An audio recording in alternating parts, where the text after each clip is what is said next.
នលឺចែកចាំងពីដែនពោធិ៍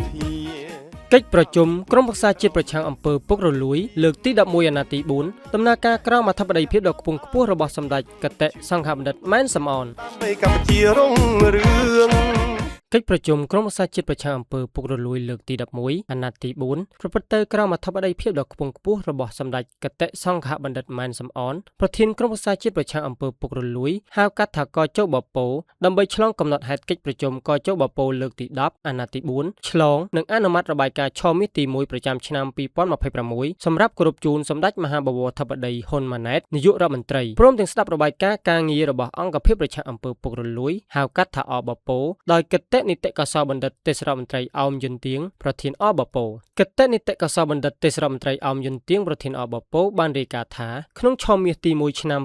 2026មានមន្ត្រីសរុបជាង2521រូបបានប្រកាសទ្រព្យសម្បត្តិនិងបំណុលខណៈក្នុងខែមិថុនានេះមានអ្នកមកប្រកាសបន្ថែម164រូបដែលឆ្លុះបញ្ចាំងពីការអនុវត្តច្បាប់ជាបន្តបន្ទាប់លើការងារអប់រំអង្គភាពបានរៀបចំការផ្សព្វផ្សាយច្បាប់ប្រឆាំងអំពើពុករលួយចំនួន14លើកដល់មន្ត្រីរាជការសិស្សនិស្សិតនិងកម្មសិក្សាការីនៅមជ្ឈមណ្ឌលបណ្ដុះបណ្ដាលវិជ្ជាជីវៈមេធាវីនិងគ្រឹះស្ថានបណ្ដុះបណ្ដាលសាធារណៈជាង 4000 នាក់ព្រមទាំងផលិតវីដេអូនិងសម្ភារៈផ្សព្វផ្សាយតាមរយៈសោតទស្សន៍19ឃ្លីបវីដេអូនិងផ្ទាំងរូបភាពអប់រំ78ផ្ទាំងរូបភាពដើម្បីលើកកម្ពស់វប្បធម៌សុចរិតភាពក្នុងសង្គមនិងបានត្រៀមផែនការសម្រាប់យុទ្ធនាការចុះផ្សព្វផ្សាយទីវីជាតិអន្តរជាតិប្រយុទ្ធប្រឆាំងអំពើពុករលួយ9ធ្នូសម្រាប់ឆ្នាំ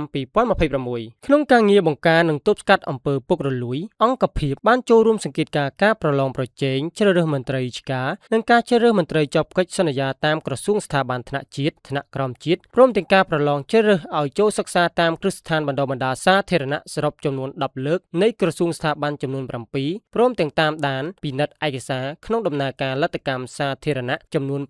741គម្រោងនិងត្រៀមចូលរួមសង្កេតការប្រឡងសញ្ញាបត្រមធ្យមសិក្សាទុតិយភូមិឆ្នាំ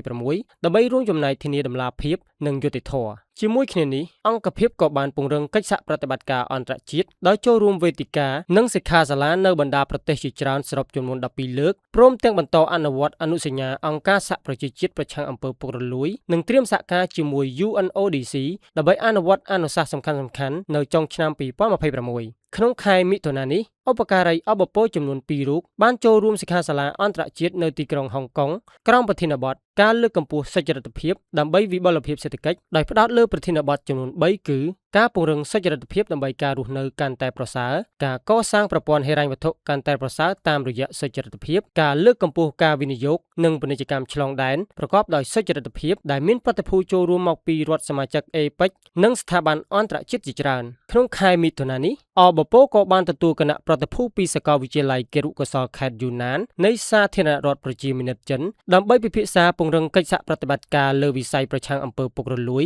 ការស្រាវជ្រាវរួមនិងស្វែងយល់ពីស្ថានភាពនៃការអប់រំស្អាតស្អំក្នុងប្រព័ន្ធអប់រំជាតិរបស់កម្ពុជានិងសិក្សាស្វែងយល់ពីយន្តការច្រកចេញចូលតែមួយក្នុងរាជធានីភ្នំពេញក្នុងការផ្តល់សេវាសាធារណៈប្រកបដោយតម្លាភាពការអនុវត្តគម្រោងនិងការកសាងប្រព័ន្ធរដ្ឋាភិបាល Digital ព្រមទាំងចងក្រងករណីសិក្សាគំរូផ្សេងៗដោយឡែកលើការងារប្រឆាំងការសម្អាតប្រាក់និងហិរញ្ញប្បទានភេរវកម្មអបពបានបន្តសហការយ៉ាងជិតស្និទ្ធជាមួយធនាគារជាតិនៃកម្ពុជានិងគណៈកម្មាធិការសម្របសម្រួលថ្នាក់ជាតិប្រឆាំងការសម្អាតប្រាក់និងហិរញ្ញប្បទានភេរវកម្មការរីកសាយភាយអាវុធមហាប្រឡ័យព្រមទាំងសហការជាមួយស្ថាប័នពាក់ព័ន្ធក្នុងការអនុវត្តការងារនិងពង្រឹងសមត្ថភាពមន្ត្រីស៊ើបអង្កេតនិងកសាងសំណុំរឿងព្រមទាំងត្រៀមខ្លួនសម្រាប់ការវិតម្លៃអន្តរជាតិលើការងារប្រឆាំងការសម្អាតប្រាក់និងហិរញ្ញប្បទានភេរវកម្មដែលក្រុងនឹងធ្វើឡើងនៅឆ្នាំ2028ចំពោះការអនុវត្តច្បាប់អង្គភាពបានទទួលពាក្យប្តឹងសរុប234ពាក្យប្តឹងក្នុងឆមាសទី1ដែលបានកសាងសំណុំរឿងបញ្ជូនទៅតុលាការចំនួន11សំណុំរឿងខណៈក្នុងខែមិថុនាឆ្នាំ2026នេះអបពបានពិនិត្យនិងសម្រេចលើពាក្យប្តឹងថ្មីចំនួន52ពាក្យប្តឹងសន្តិភាពឲ្យយើងអភិវឌ្ឍសេវាអភិវឌ្ឍរាជការសេវាកាន់តែប្រពៃសេវាល្អប្រជាសាទរពេកក្រៃ